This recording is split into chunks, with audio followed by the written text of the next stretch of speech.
љубов, грижа, среќа, тага, болка, сила, визија, мајка. Започнува Мама Визија. За деца, мислам, тоа беше како некоја авантура. Повише ние сме како родители се гриживни колку деца може да се прилагодат на новата средина.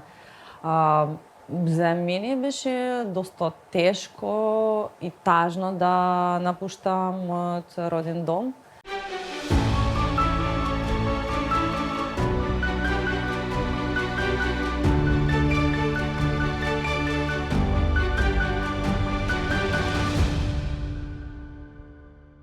Почитувани, добре дојдовте во уште едно издание на Мама Визија и денеска во оваа епизода пишуваме нова уникатна приказна за мајчинството.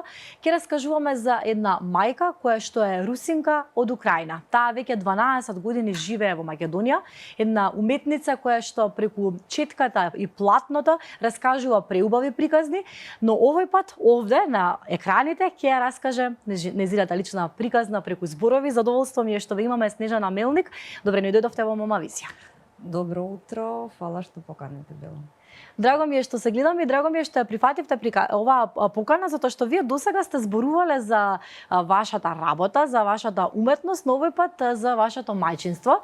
Доаѓате пред 12 години да живеете во Македонија. Како тоа патиштата ве носат овде, во овие краишта? Живот е секогаш чуден и непредвидлив. Пред некои 14 години мојот маж имаше покана за работа во Македонија и така он дојдеше во Македонија и после 12 години се преселив јас со деца. Така и по некои чудни обстојателства сме останали во Македонија. Да, тој е украинец. Така, значи и сопругот ми е украинец. Да. И немате никаква врска, немате никаква врска со Македонија. Не. Прв пат тогаш стапнувате на ова тло. Сте немале никаква конекција. Освен тоа што пред некоја година јас почнав да слушам балканска музика и ми било толку интересно и занимливо и чувствував некои слични вибрации што доживуваме. Имаше таму некои ноти на циганство, на слобода, смешано со ориентални звуци. Мене беше многу привлечно. Тој веселиот звук кој што го имаме, да, тој ритм. И тоа е така, мислам, заочно за сакав Балкан. Добро, и фактот дека нашиот седомосмински такт, македонскиот, значи се залепува за срце за секого низ целиот свет. Благодарам што сте го забележале тоа. Како ви е животот во Македонија? Дали сте среќни овде? Јас сум задоволна. Среќа е многу дискутабилно прашање што е значи среќа. Тоа е дали момент, дали константно чувство. Јас сум задоволна од живот во Македонија. Во основно благодарение на луѓе што имам околу себе. И сега, кога ве најави, верувам дека за многумина ќе биде интересно да ја слушнат вашата приказна, со оглед на тоа што знаеме колку е специфична ситуацијата од краиштата, на краиштата од каде што вие доаѓате. Тоа е токму регионот Донбас, каде што се случува војната веќе подолго време. Вие доаѓате во Македонија веќе реализирана како мајка, тогаш кога се преселувате, имате мали деца, така? Не беше баш мали, ќерка ми имаше 10 години, син 8.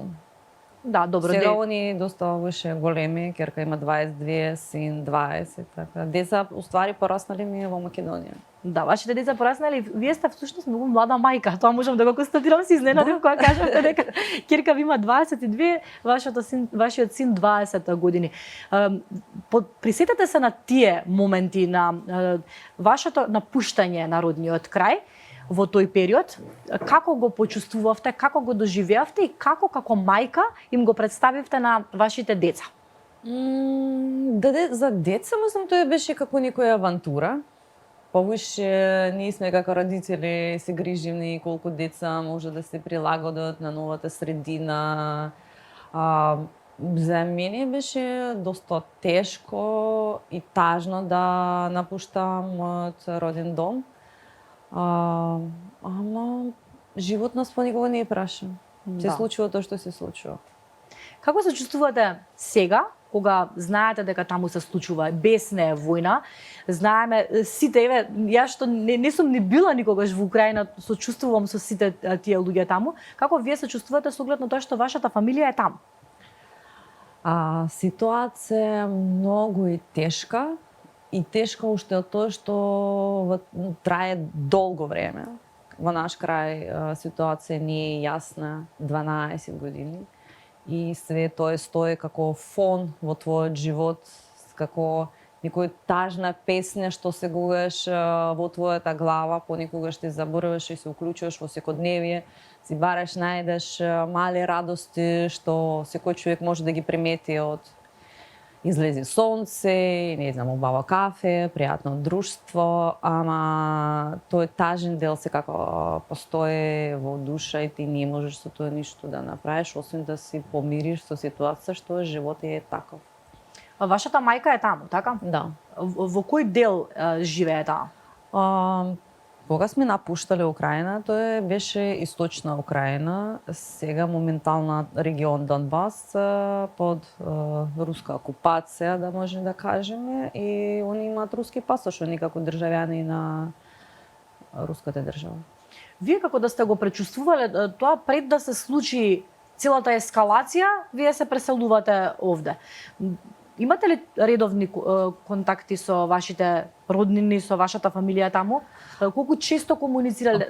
Со мајка секако сме комуницираме 2, 3, 4 пати неделно, се слушаме на телефон, ако и последно време многу потешко, зашто се снимува Viber, се снимува WhatsApp, се снимува Telegram и ти си бараш како можеш да одржаваш контакт. Она беше тука во Македонија 3 пати. На нејзе исто сватлива држава, како многу сличен менталитет. Јас се разбирам што се пише во рибарница, лепо, се можам да разбирам. Тоест не толку тешко. Ама она не сака да се пресели од дома. Тоа ми беше прашањето. Не сака да... Не. Емотивно е врзана за... Тешко на луѓе во возраст да смениш средина, ако и тука, например, и ни внуци, и дом,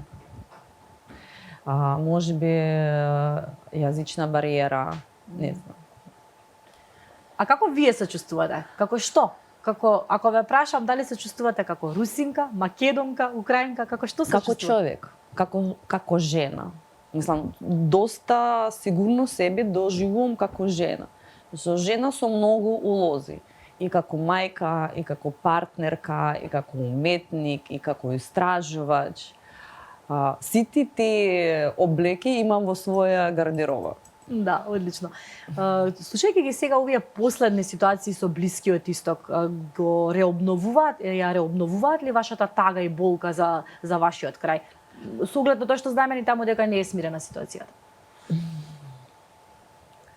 Моја реакција на било кој конфликт и војна, повише јас се лутам зошто луѓе сме толку глупи. Зошто не можеме решаваме проблеми со дипломација, со некои договори, сепак на крај ќе седнат луѓе на маса ќе решат што е било и како е било. Ама веројатно тоа покажува што наша цивилизација уште не толку развиена. И во 21 век. Што е многу жал. Да. Имате ли можеби некои роднини кои што учествувале во војната, познаници, пријатели кои што знаете? Ова е многу тешко прашање. Мојот брат јако раскажуваат во вести што на Руси не дозволуваат зборат на украински јазик и имам ние конфликт меѓу Руси и украинци. Јас не доживував тоа нешто такво кога живеев во Украина. Он русин кој зборил на руски јазик и учествувал во војна на страна на од украинско војско.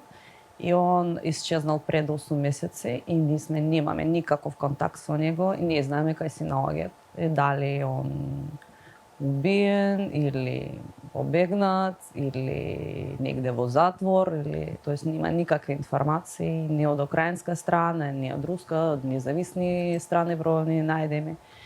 И тоа е многу тешко кога не знаеш кај е твојот еден од најблиски луѓе и не посакам на никој од нивна фамилија никој да учествува во војна. Дај Боже сите војни да се завршат и луѓе да се занимаваат со многу поинтересни работи отколку војна. Жалам, Снежана, за ова што се случува. Посакувам што е можно поскоро добри вести за вашиот брат. Ајде да преминеме на убави вести за вашиот живот овде во Македонија и за вашето мајчинство. Како се запознавате со вашиот сопруг? Ајде да одиме на вашите почетоци. Како започнува вашата љубовна приказна? Сме запознавни доста на млади години. Јас тогаш имам 21 година, мажен мојот идни партнер мој. Имаш тога 25-26. Беше така многу лесно, спонтанно. И жени имаат таа чудна проценка во своја глава. Интуицијата е секогаш велам дали зашто може да премениме овојот маж. Да. Но мислам жени на некој начин многу функционални суштества. Такви битија сме, се согласувам со вас компletно. И јас секогаш за таква лабава женска доминација и во брак и во партнерство. И беше многу едноставно, се запознавме, беше не живее после 2-3 недели после запознавање. Каде се запознавате во? Кај нас ние сме од ист град. Аха, од истото место сте. Да, оствари јас он има 2 сестри близначки, јас со негови сестри идевни во дом на пионери, уште во Советскиот сојуз. Сме игравни танц во една група со негови сестри и така. Не сме се знаеле лично, ама се знае што постои тој човек. После некое време се запознани во живо, така се останавни на многу долго време заедно. На која возраст се реализиравте за прв пат како мајка? Јас тогаш имам 23 години. Млада мајка, значи, Да. како што констатирав уште од самите почетоци. Да. Беше ли тоа изненадување за вас? Не можам да кажам што тоа беше планирано. Сме били више во официјален брак со мојот супруг, сме имали куќа, сме имали љубов меѓу нас и јас верувам што деца треба да се роѓат од љубов, прво и основно. Имали сите услови да имаме деца и јас бев срекна мајка. Моментот кога дознавте дека сте бремена, можете да се сетите на тој ден? Како изгледаше? Јас не мислам што ми е била изненадување. Јас мислам во тој момент кога се затруднив, јас знаев што ќе бидам трудна. Не само кога дознав, а кога се затруднив. И си размислувавте ли тогаш дали сакате да биде девојче или момче? Имавте таква желба, сакам да имам ќерка, сакам да имам син? Не, ама мислам никако интуитивно јас знаев што ќе биде ќерка. Знаевте и тоа и тука интуицијата била во право. Имавте ли лесна бременост? Секоја бременост не е лесна. Кој раскажува што тоа е лесна, не, далеко не е лесна. Посебно прв пат, ти не знаеш како тоа се сочуваш, кога си стомак поголем и имаш килажа и се отечуваш и се грижиш да не се разболиш и се грижиш дополнително за бебето? Ама сепак на млади години јас мислам доста лесно се тоа се поминува. Ако ја споредите првата и втората бременност, двете беа слични или имавте различни бременности? Различни скроз. Јас мислам и деца што внатре они носат дават различна енергија, ти различно сакаш да се храниш, различен режим на денот го тераш, како они имаат некоја своја боја и таа боја се одразува и на тебе. Значи, за пример, ќерка секогаш може да пишем како темна црвена, како боја на слива или на вишња. Со одредена бројка, со одреден вкус, ми тераше тогаш она во натре, ми тераше што јас треба да јадам. Она сакаше, например, риба или кавијар или некој работа. Сосем беше скроз друго. Други бои сакав да облечувам, како облека, други филмови ми тераше да... Какви бои ве тераше синот? Светло жолта, како песок, како небо во сончев ден, како ветер, нешто. Таква енергија имаш. Пастелна, некоја таква пастелни тонови? Да, како ама не пастелна, некако мирна, а како што многу брзо дува, не знам. Таква динамична, како ќерка беше доста така статична и стабилна, то син беше скроз со друга енергија. Како ги добиваат имињата, како се викаат вашата ќерка и син? Ќерка се вика Арина, во превод тој значи мир, и има она во себе таа стабилност. Ете, се тоа си имало смисла. Артем значи неповредлив. И затоа што така со таа брзина се движи, му посакам да ништо не го повреди. И сега и во реал, сега како голем возрастно момче е ист како ветерот што бил во стомакот, И има во него таа енергија доста, да. Што велат тие? Срекни ли се овде во Македонија? Како тие ја доживуваат оваа земја како своја? Тешко прашање. Ќерка веројатно повише многу дискутабилно дали она доживува Македонија како своја земја, зашто 4 години учеше во Грција и многу голем дел од животот во Украина она го јасно го памти и веројатно за нејзе се пак Украина прва земја и мајчина. За син он кога дојде од Украина уште беше доста мал да кажем. Да. И колку негови спомени јасни, не сум сигурна. И Македонија има му дадено многу пријатели, социјален живот. Дали он посакава да се остане во Украина, тоа он ќе реши. Да. Ама ќе видиме.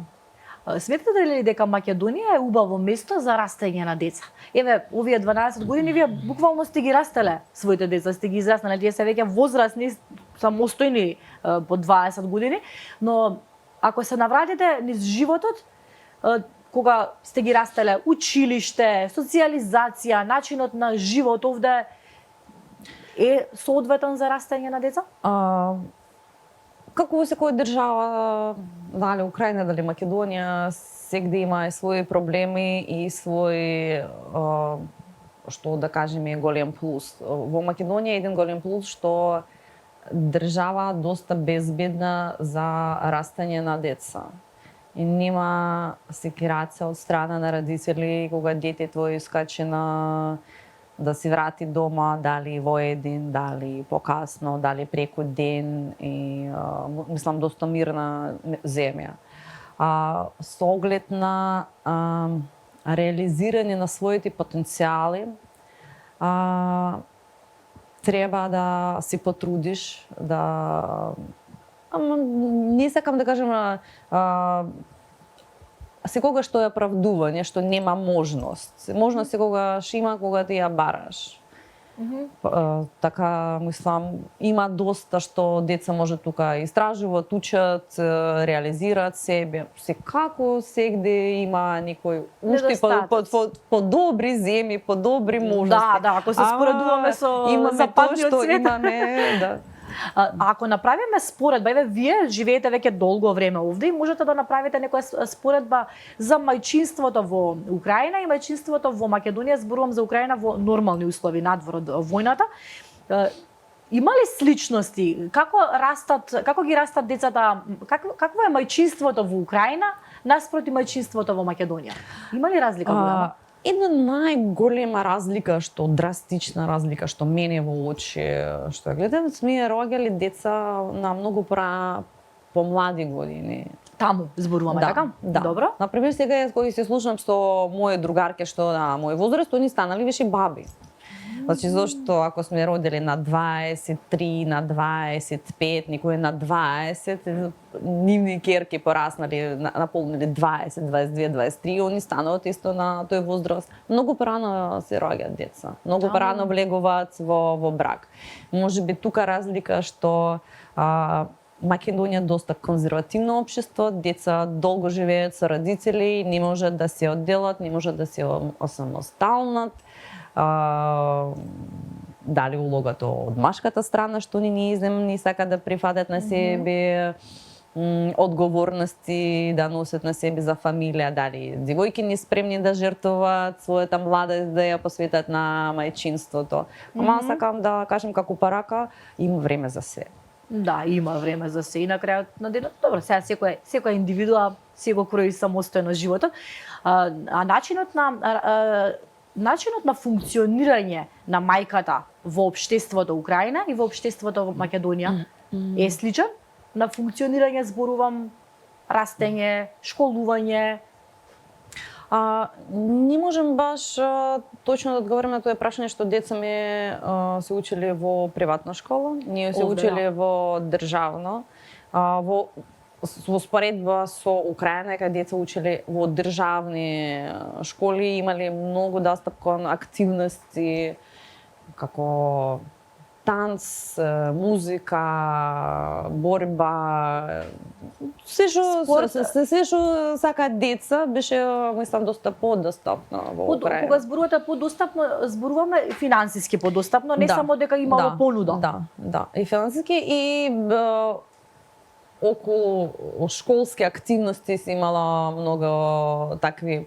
После кога се завршува часови, одма во школа, може дете има можност да се има други активности. Не знам како во македонски школи дали има такво нешто што во некои училишта мислам дека има, но можеби треба повеќе да се работи. Добра ви е забелешката. Мислам дека треба да се направат по-прифатливи за нашето општество. Например, деца учели музика, се завршува часови, они идат дополнително, значи школа, музичка школа, да одела во обична школа или во обична гимназија да предаваат музика. И, например, први 5 години се предава во школа и последните 2-3 години они идат во музично училиште да завршат. Да, така и се вградува таа љубов и желба кон нешто. И да стапно, значи родители не се кира што дете на прво второ одделение да не треба да патува на друг крај на градот. Тука се тебе попрактично во тој поглед. Јас мислам секогаш има можност тоа се воведи и во Македонија, зошто да не.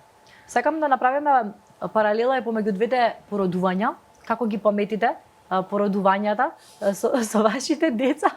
Јас мислам како на мажи нивни спомени за војска, секогаш останаат многу впечатливи на цел живот, така за жени впечатоци од пораѓање исто. Зашто ти си доживуваш некоја толку необична ситуација што веројатно се случи неколку пати во живот и више никогаш. Да, беше многу различно. И двете ви беа различни породувања? Да. Арина беше прво дете, мислам крупно дете. Јас не сум крупна жена и доктори кога на место да ти смират, викаат секи биде добро, доктор мој говори, како ќе го раѓаш дете, толку е голем, и викам, фала доктор.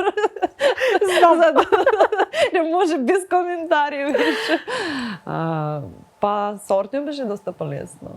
Зашто второ дете организмот више научен, знае, припознава знаци, више јас сваќав кога се почнува, треба да отидеш на доктор да кажеш, еве, почнува, ајде. Пред 20 години, кога вие дели сте биле и бремена и сте раѓале, не се зборувало многу за мајчинството. Не знам таму во тоа вашето општество во Украина, имаше ли вакви теми уште тогаш се дискутира? Секогаш. Да, се дискутирало на високо ниво? По медиумите, дали отворено, без завиена форма, се раскажувале проблеми, се споделувале совети? Јас мислам Украина е доста отворена земја за споделување на било какви информации. И пред 20 години? И пред 20 години, да. Немало проблем за да некој си имало различни ситуации, и ти имаш достап кон информација на било кој начин за информација. Децата ви се блиска возраст, 2 години разлика, сигурно не е било лесно да се растат 2 многу мали деца. Како ви беа првите години живот со 2 мали деца? Една од желби во живот беше Само да отспием. Ништо друго не ти интересирало. Хронично ме наспана. Да, хронично ме наспана. И кога ми кажеш, мајчинство толку добра, и, многу добра ствар, ама и многу не е лесен. Значи, треба има многу здравје, многу трпение и многу љубов кон своето дете да издржиш тој период и да останеш психички нормален човек. Одлично, нормално сте останале жива, здрава, тоа е најважно и психички. Да, тоа менталното здравје. Се зборува ли гласно таму за менталното здравје? Кај нас во последните години е тоа тема на дискусија. Таму се зборува ли? Да, секако. Значи, мајчинство не само со розови научари. Има и потешкоци во моменти на кога жена трудна, кога раѓа, кога какви психички проблеми доживува, кога се соочува со своите кризи после пораѓај, колку партнер спремен да поддржува жена во тие кризи, колку може издржи жена кога она трудна. Многу голема улога има блиски луѓе што до тебе кога си трудна и кога деца мали. Значи, мои родители ми дадале многу голема поддршка и голема поддршка има од мојот маж. Благодарение на нив, мислам, и деца здрави, живи, и јас сум среќна мајка. Да, многу значи, многу. Еве велите среќна мајка, бидејќи сте уметник, како би го опишале, односно, како би го насликале поимот мајка, мајчинство, ако треба да го насликате? Каква слика би било тоа? Не знам, треба да размислам на таа тема. Мајчинството не е ништо што одделено од тебе. Значи, кога јас родив ќерка ми и кога ја гледаш и ти мислиш, и сега ќе се роди заедно некој чувство, не некоја љубов. И јас се изненадив, тоа е скроз друго чувство. Тоа е чувство како дел од тебе, бар доколку дете мало. Тоа не е ништо ти, например, јас и партнер сме две различни единици. Јас и дете сме една единица. Ти не можеш да ја не сакаш. Не можеш се одделиш, тоа е дел од тебе. Може би некој една голема капка и помала, што вака врзани, нешто таква слика. И би било со молив или би било во боја? Небитно, мислам, само да се прикаже таа конекција што има него мајка и дете. Ајде, кога сме веќе кај уметноста, неодамна пред неколку години овде во Македонија се одржа ваша групна изложба, 4 слободи, да. Слободи, така? Добро кажав. Ја го имаме овде и ја имаме брошурата. Многу мокина изложба, многу инспиративна изложба. Што сакавте да представите со ова? Во 21 век се уште зборуваме за слободата на жената, затоа што се уште жената се бори за да си го најде местото на светот? Што мислите вие? Сакам да се искришиме предрасуди што постојат и за жена и за националности и зашто изложба беше направена од 4 женски уметници, една од Македонија, македонка, од Македонија албанка, русинка и украинка. Значи, сакаме да кажеме, уметност нема националност. Жена има право на своји истражувања во живот, има право да биде уметник, има право да биде во многу други различни улоги и тука, мислам, ние треба да ги прашуваме дозвола за тоа. Да. Успева ли авангардата да ги промени во минатото? Успевала на вистина да ги промени нештата, да биде еден коректор за општеството. Денес, еве, во Македонија ве прашувам, мокна ли е авангардата во Македонија? Ја не знам колку постојат тие истражувања. Моје личното искуство и моје личното истражување, мои лични приказни и пораки, јас мислам, менуваат однос на луѓе, како гледаат на некои работи во живот и верувам моја уметност дава некој ослободување на луѓе за многу различни предрасуди. Како мајка на ќерка, која што во иднина здравје ќе стане мајка, какви совети давате Ме повеќе имаме дискусија отколку советување мајка на керка, освен ако да ни дојде и побара некој совет, и тоа не е обавезно тој совет да го премениш, тоа е моето искуство. Мојот живот сме преживеле многу различни форми на живот, политички форми, културни форми. Јас памтам уште како луѓе во село носели вода од бунар и ти сега гледаш како со дронови може се снима и се контролира и све и свашто, колку се промени. Транзиција. Колку се променила, така колку мои совети можат да бидат вредни за нези, освен тие совети што ги даваш од целото свое срце, што врзани повеќе со некои лични, духовни или душевни доживувања. Ама исти пак тоа е секогаш ќе остане избор за нези, што она одлучи да прави. Колку сте вие слична со вашата мајка? Ќе ја споменем уште еднаш и ќе ја поздравиме. Се надевам ќе ја гледа емисијава. Колку сте слични со неа? Јас мислам деца личат не керка на мајка, сме личиме преку една генерација. Јас мислам повеќе личам на баба ми отколку на мајка. Така, има многу работи. Физички или карактерно? Карактерно. Карактерно. Јас мислам, ни мои деца не личат на мене, ни јас не личам на мои родители. Карактерни особини, да. И постои таква наука, се вика епигенетика. И ни по некој чуден...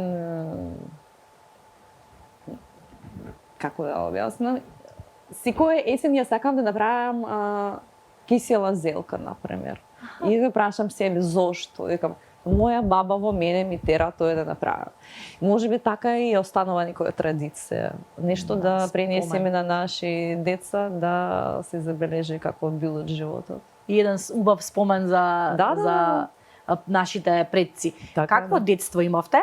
Каде сте растана, во кој град? Ајде да се потсетиме на вашата мајка како мајка, како таа ве воспитуваше. Како изгледаше вашето детство? Многу срекна. Мислам, моето чувство од детство беше радост, слобода и љубов. Безгранична љубов од мајка, од баба ми, од татко, од дедо, од сите тетки, роднини. Јас бев прво дете во фамилија, цела љубов се доаѓала. Јас го питував како сунгер, мислам, и до сега уште, мислам, живеем од таа енергија што ја земав кога бев дете и знам што значи безусловна љубов и си имавме слобода да истражуваме, да трчиме, да правиме глупости, што е еден голем дел во детство, да правиш глупости и ако тебе искарат, ама се пак има да е слобода да се пак ти дозволи. Како се вика местото каде што сте растени?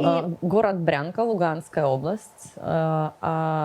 Дел од своето детство ја споминам во село што се вика Градише. Таму попотекла мојата мајка и баба. И таму кога идевме бевни мали, ти носат да истрчиш, да истрошиш таа енергија што како дете во школа да седиш и не можеш да ја потрошиш, на летата си на пасење. Какви игри игравте? Дали ве прашувам, сакам да направам споредба дали сме играле слични игри во детството тука и там. Што игравте на улица со децата, другарите? Не знам дали како некој название, нешто еден трчит под друг, се били команди, некои како тимови. Се имало кога си градиш како куќа од гранки околу дрво, нешто таму, некој мајка, некој татко, некој баба и се играме во фамилија, да. Или например кога деца сме крадели пченка од комши. И зашто пченка нели како со коси, тоа беше наши бебиња и после комшика кажала тоа си когаш на баба се карала. Имате своја пченка, не било интересно со својата играш. Да, така да, беше интересни моменти од детство. Кое е идеалното место за живење според вас, ако можете да одберете? Кое место би го одбрале? Украина. Украина? Да. Кога последен пат бевте во Украина? Во мојот град, јас не бев 12,5 години. Дома не сум била 12,5 години. Во Украина бев пред 8 години во Одеса. Сепак Украина, ама не е дом. Не си тагаш толку по улици, не, дом како дом, кај има дрва што си знаеш кога си била мала, растели, некои нови дрца што си посадила да ги наблюдуваш како растат, мирис што има двор во секоја сезона го препознаеш, птици како се пеат на пролете, како се пеат на зима. Ти мали елементи многу фалат и секогаш ќе остани таа носталгија во душа. Да, носталгија, голема и длабока носталгија. Јас редовно читајќи ги вестите, уште кога почна војната, сочувствувам со жените, со украинките кои што мора да ги напуштат своите домови. Имате ли некаква, можеби, порака до оние кои што се директни жртви за својот дом, за своето семејство, поради оваа агресија? Какви се вашите размисли за мајките кои што директно страдаат поради оваа војна? Да бидат силни и веруваат што луѓе што прават добри работи секогаш ќе победат. И да веруваме што во еднина луѓе се освестат и веќе нема да водат војна. Да, тоа веќе го мислам дека ни одзвонува на сите во главата, колку и да е таа една едноставна реченица дека навистина треба да се освести човекот и да престане да во 21 век да размислува дека со оружје можат да се решаат некои работи и дека некоја територија треба да биде причина за да се губат човечки жртви. Вашата порака за вашите деца. Знаете дека Мама Визија ја завршуваме со вашата Мама Визија за вашиот син и вашата ќерка. Имавте ли време и простор да размислите што би им упатиле како порака или тоа веќе го знаете длабоко во себе? Само да бидат своји и да си пробат да бидат срекни во овој живот. Само да не се губат своето автентично, сака да го развијат своите таленти, да се грижат за своето здравје, бидат добри другари, добри партнери и честни со себе и да живеат достоен живот. Се тие уметници ги наследија вашите стапки, може би или не?